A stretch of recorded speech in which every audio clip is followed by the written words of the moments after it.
আসসালামু আলাইকুম রহমতুল্লাহ।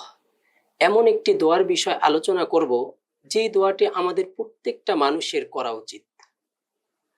যেমন আমাদের মাল সামানা আছে, যেমন জায়গা সম্পত্তি বিভিন্ন আসবাবপত্র যেগুলো আছে, এই দোয়াটি যদি আমল করে তাহলে আল্লাহ তাআলা তার মাল সামানা সব তার জিম্মায় রেখে দিবেন।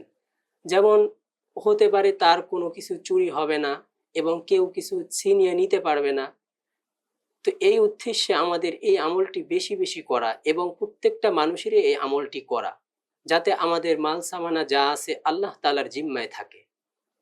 দোয়াটি হলো, আল্লাহুম্মা আনতা রাব্বি লা ইলাহা ইল্লা আনতা আলাইকা তাওয়াক্কালতু ওয়া আনতা রাব্বুল আরশিল আযীম মা শা আল্লাহু কানা ওয়া মা লাম ইয়াশা লাম ইয়াকুন লা হাওলা ওয়া লা কুওয়াতা ইল্লা বিল্লাহিল আলিয়্যিল আযীম أعلم أن الله على كل شيء قدير وأن الله قد أحاط بكل شيء علما।